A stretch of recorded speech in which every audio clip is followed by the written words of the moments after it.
Hey everyone, welcome to another ranking. Here's my ranking for Paul Thomas Anderson's movies. Yes, you know what I like? I like great directors. You know who a good director is? Steven Spielberg. But I already did a top 10 list of Steven Spielberg. But do you know who else is a great director? Martin Scorsese. But again, I've already done a top 10 list of Martin Scorsese movies.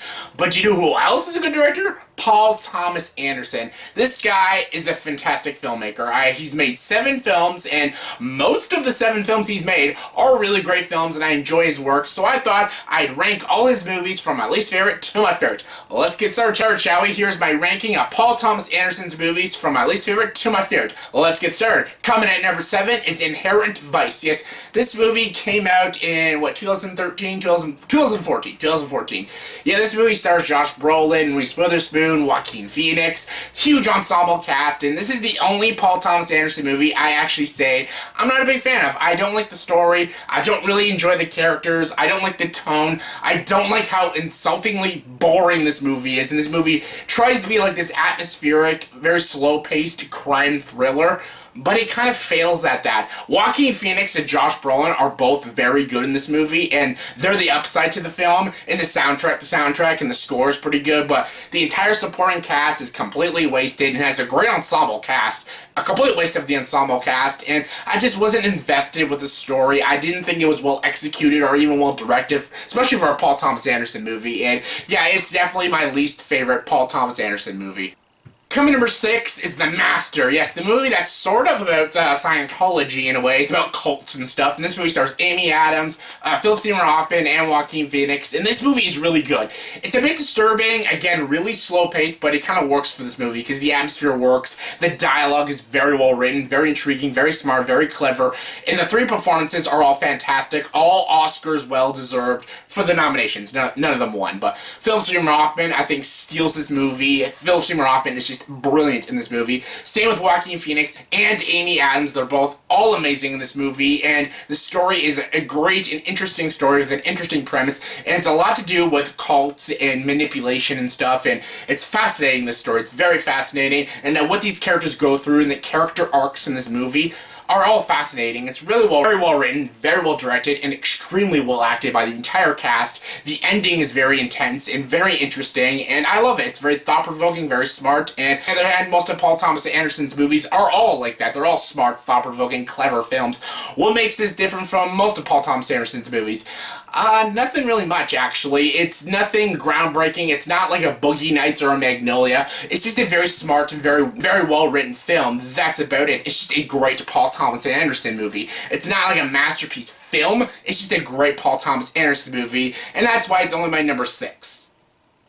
Coming number 5 is Punchdrunk Love. Yes, Adam Sandler, hands down one of his best movies. I always said Adam Sandler is the best dramatic actor than a comedic actor. Sure, I love Happy Gilmore and The Wedding Singer, but movies like Punchdrunk Love and Reign Over Me are his best work because he's a good dramatic actor. I'm not going to count Men, Women, and Children, but he's a very good dramatic actor, and this movie shows that Adam Sandler is a very good, very talented dramatic actor. This is a very good movie, a very good romantic comedy, and Adam Sandler's fantastic. He's got great chemistry with the lead female. They have a great romance, very realistic and kind of quirky, but very lovable romance. Again, Philip Seymour Hoffman's in this movie, and anytime he's in a movie, he steals the movie. He's absolutely stunning in this movie. I love it. It's my kind of comedy. It's really dark and very quirky kind of comedy, and it's my favorite kind of comedy. I love Punchdrunk Love. This movie alone is the reason why I give sometimes Adam Sandler the benefit of the doubt, even though I am not an Adam Sandler fan, but I am a fan of this movie, and it's my 5th favorite Paul Thomas Anderson movie.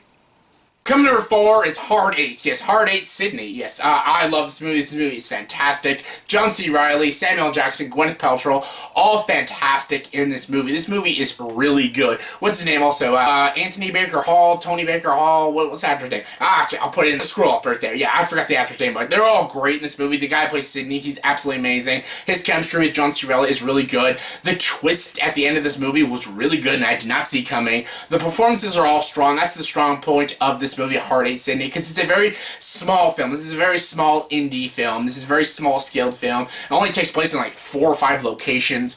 It's one of Paul Thomas Anderson's first movies, and it's one of his best. One of his best for sure. It's very well written, very well directed, very well executed, and the performances by all these lead actors are all really good. Are they all likable? No, but Sidney and John C. Reilly's character are the best characters, and the most likable characters, and they have the better chemistry in the movie, and they carry the movie forward with their good acting and their good character arcs and stuff. And I love Heart Ate Sidney. It's definitely one of my favorite Paul Thomas Anderson movies, and it ranks number 4 in my ranking. Coming number 3 is There Will Be Blood. Yes, the milkshake. Yes, Daniel Day-Lewis, Paul Dano, both amazing in this movie. This movie is strictly amazing because of Daniel Day-Lewis, who won his 2nd Oscar for this movie. Totally well deserved. He's amazing in this movie. This movie is all carried by Daniel Day-Lewis, even though Paul Dano is also really good in this movie.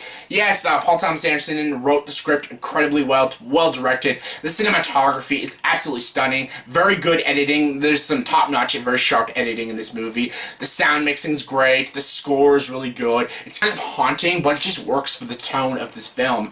And this is just an amazing film. It's long and slow, but what Paul Thomas Anderson movie isn't.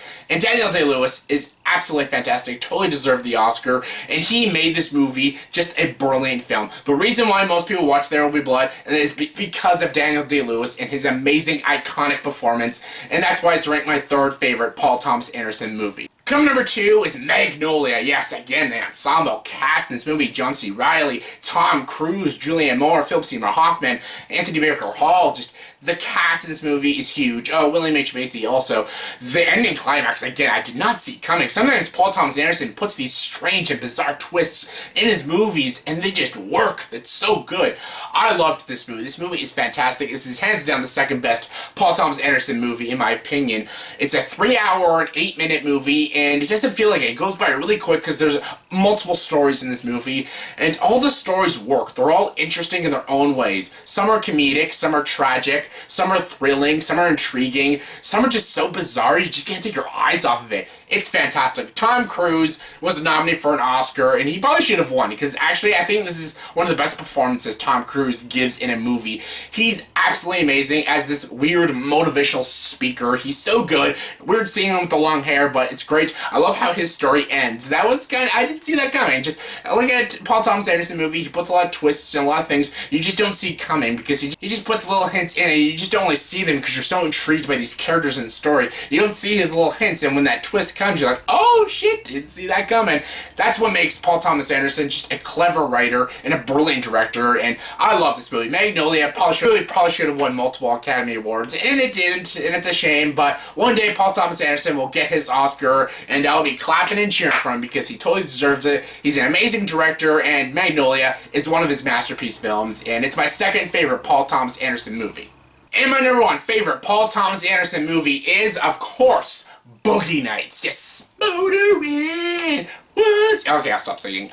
Again, the ensemble. He always puts a great ensemble cast in his movies. Heather Graham, Mark Wahlberg, Burt Reynolds, Julianne Moore. Again, Philip Seymour Hoffman and John C. Reilly. He likes to use those guys. William H. Macy, Don Cheadle. Everyone's great. This is about porn. Yes, this is about the adult film industry, and basically about a guy trying to make his career as Dirk Diggler. Yeah, Mark Wahlberg. Mark Wahlberg is amazing. And that scene with Alfred Molina when he's shooting up the fireworks and doing that drug deal. That scene is intense. The motoring. Alfred Molina in that scene, he's absolutely fantastic in that scene. This movie is just great. It's very funny. This is hands down the funniest Paul Thomas Anderson movie. This movie is hilarious. Again, very long, but the pacing just works. The comedy just works. The characters are just so interesting and so bizarre. You just freaking love them. They should be kind of unlikable, despicable characters, but the way Paul Thomas Anderson writes them, you can't help but love them and just be intrigued by them, and they're all great. I love it. This movie is very iconic, and all these characters are just so memorable and just so iconic, and they're just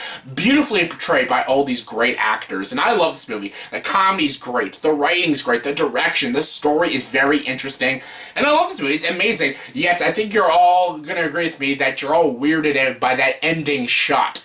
Yeah, that's weird. Yeah, that's a weird way to end a movie, but you know what? That's Paul Thomas Anderson for you. He likes to do the shock value, and yeah, I love Boogie Nights. It's hands down the best Paul Thomas Anderson movie, in my opinion.